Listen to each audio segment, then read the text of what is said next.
The third kind of simple permanent tissue is this sclerenchyma, whose TS as well as LS I have drawn.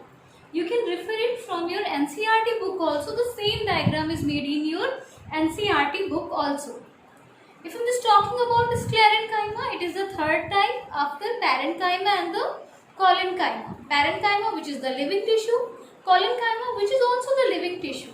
But here is sclerenchyma is just contradictory to these two. How? It is dead tissue. It is not having a life. It is dead tissue. If you just cut the TS in the sense I have told you, suppose this is the structure, you are going to cut it like this. Transverse section, it is TS.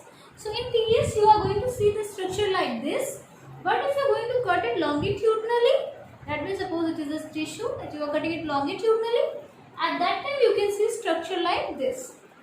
Here, if you are talking about the structure of the sclerenchyma, all of you can see the thickening in the cell wall. This thickening is of which chemical? It is of lignin. There is a chemical which is found over the surface, lignin, pectin, cellulose. From these components, cell wall is made up of. So here, the deposition of which component occurs? Deposition of lignin occurs, which makes it so much tough and hard. In between, it has the opening. You can see these opening are called as a pit. Simple pit are there. Here you can see this in this structure. In the same way, in longitudinal section, you can see narrow lumen. Narrow lumen means, suppose it is a cell. Whatsoever the space is in between the cell, that space will be called as a lumen. That means it is the space where cytoplasm will be there, cell organelles will be there. But here in case of the sclerenchyma, this cell is dead. At that time, what will happen? This lumen, the space gets narrow. Narrow means too much thin. You can see space has reduced here. So normal cell size after death, it is sclerenchyma, dead tissue. It is having narrow lumen. Then lignified thick cell wall, that means the cell wall, end wall or the cell wall, it is having deposition of a chemical substance which is called lignin. Here also you can see the pit. This sclerenchyma has this modification which is very much beneficial to the plant. How it is beneficial to the plant? Suppose you are having a large tree of that neem plant or the Azadirachta indica, which is the scientific name of neem plant. Large tree is there, and if you are going to give a punch over the stem of, suppose it is the stem of that trunk of the tree, you are going to give the punch. What will happen? The plant will get hurted or your hand will get hurted?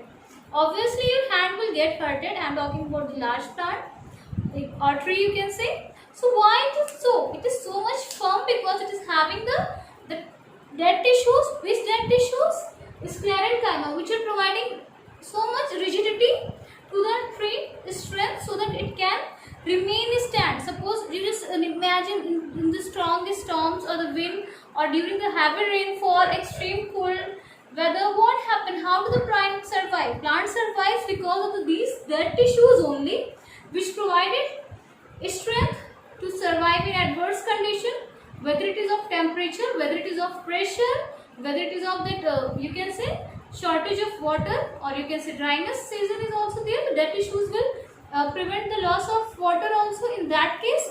So it is very much beneficial to the plant. Sclerenchyma tissue is basically of two types. You can see this kept in two categories: sclerates and fibers. Sclerates are a bit you can say rounded in structure, and fibers are elongated thread-like in structure. Where do you find sclerates in this in the plant? So all of you must have taken pear.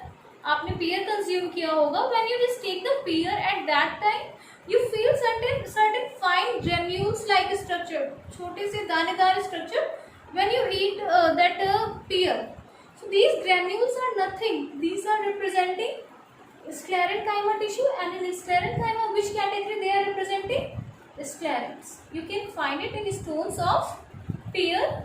If you haven't noticed that, next time if you are going to eat the pear, just notice the fine granules in that pear. These are nothing apart from the sclerates. The next one is the fibers. If you are talking about fibers, where have you seen the fibers? When you this is asked in exam also. What does the husk of coconut represent? Husk means whenever you take the नारियल, उसके ऊपर hairs रहते हैं brown color के, that is husk. And also the shell of the coconut, which is extremely hard. It is made up of which component? It is made up of sclerenchymalous tissue. But this husk, that is fibers, fibers you can see, these fibers are sclerenchyma. So whatsoever dead substance you just see and hard it is, that is the sclerenchyma. Let us have a look over just at the tissues in a plant. Where can you find these different kind of tissues? Let us see it.